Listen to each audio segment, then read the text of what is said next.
Hello everyone, welcome to the channel IGNOU DNHE online classes. Myself Dr. Ayushi.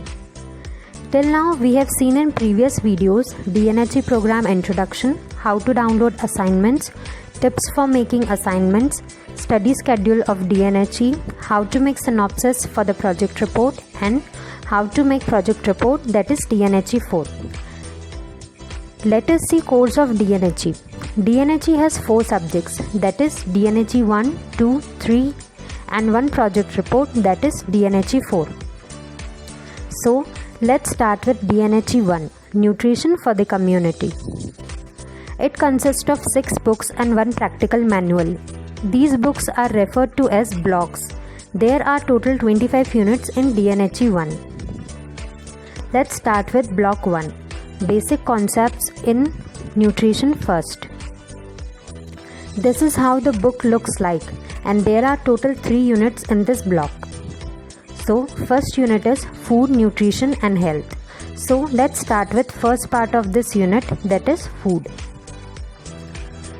These are the topics we will be studying: introduction of food and nutrition, definition of food, what are nutrients and non-nutrients, definition of nutrients and its categories, functions of food. Introduction of food. Whenever we hear a word, we start recalling the facts related to that word in our mind. Let's take the word food. So, what clicks in our mind is that food is associated with worship and divinity, celebration and mourning, family gatherings and community feasting, and we will find that food is closely interwoven with every feature of our existence. Food plays a crucial role in our lives by sustaining and nourishing our body, so that our body can function efficiently, and that's why it is known as life giver. Introduction of nutrition. Nutrition is the term used for the scientific study of food and how it is utilized by the body. What is more important is that eating the proper kinds of food, and that too in the right amounts, is essential to keep us healthy. In other words, we can say that our health is dependent on our eating pattern. Definition of food. Food refers to anything which nourishes our body. It is a complex mixture of different nutrients and non-nutrients. It includes solid, semi-solid and liquids which can be consumed and which help to sustain the body and keep it healthy. Here, I would like to bring your notice to one thing, that whenever a definition is asked in exam, write down as such, and that is given in the book without any alterations. And remember this for every definition that we will come across in the entire course. So let's come back to the definition of food. Any substance that has capability of nourishing our body is called food. Food is a complex mixture of different nutrients and non-nutrients. And what are these? We will study them separately. Food is consumed in 3 different forms, that is solid, semi-solid and liquid. And food is responsible for sustaining the body and keeping it healthy. What are nutrients and non-nutrients? Nutrients are those substances which perform different functions in our body, and there are about 40 essential nutrients. Non-nutrients are those substances which do not contribute any help in the body functions, but they contribute color and flavor to the food. Definition of nutrients. Food contains substances which perform important functions, and these essential substances contributed by our food are called nutrients.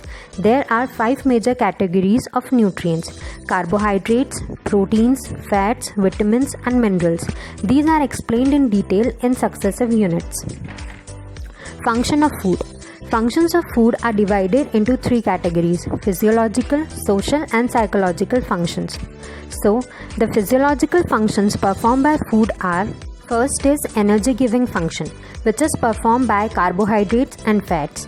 These provide energy to the body, like when wood or coal is burnt, the energy is released in the form of heat and light. Similarly, when carbohydrate and fat burns in body, they too releases the energy, which is utilized by body for performing various activities. That is why carbohydrates and fats are known as body fuels. Second is bodybuilding function. It means growth and development of body and repairing of the body. This function is performed by proteins. Our body is composed of millions of cells. When growth occurs in body, these cells increase in size and number. That is, the already present cells' size increase and new cell formation takes place.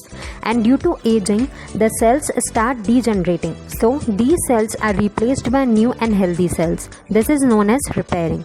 So, for both growth and repair, proteins are necessary. Third one is protective function, which is performed by proteins, vitamins and minerals. So, the protective function of food is to prevent infection from bacteria and virus.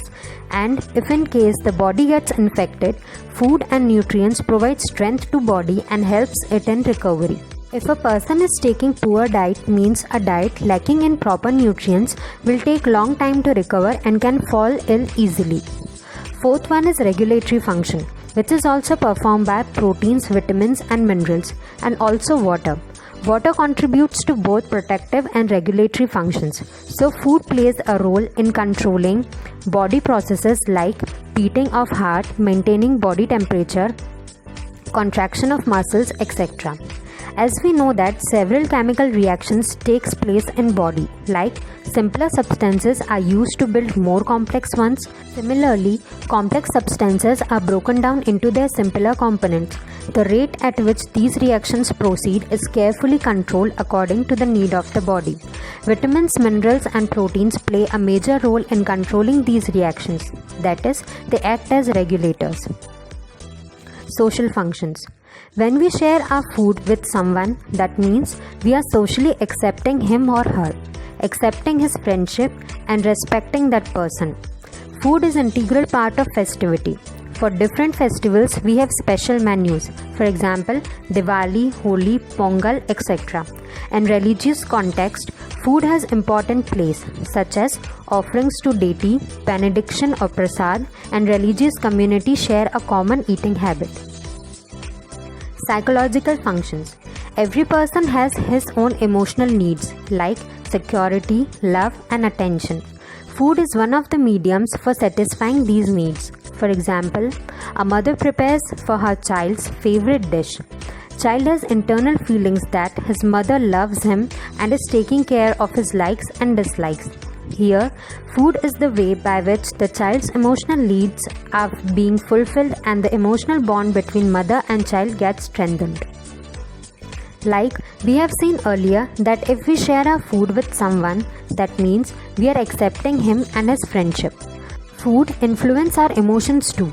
Food when given as reward gives us pleasant feeling, and few are given when we are ill, but they does not give us pleasant feeling. So, this was part 1 of Unit 1. We will see the remaining part in the next video. Here are the questions from this part which are asked in exam. So, go through these questions and prepare the questions which are given in between the unit and called as Check Your Progress exercise. These are important from exam point of view, so remember this for the whole course. We will go through the previous year's question paper. We will find that fill in the blanks, match the columns and short notes type questions are also asked. So prepare these also along with the long answers. I hope you would have understood the topic well. So study this topic also from the study material.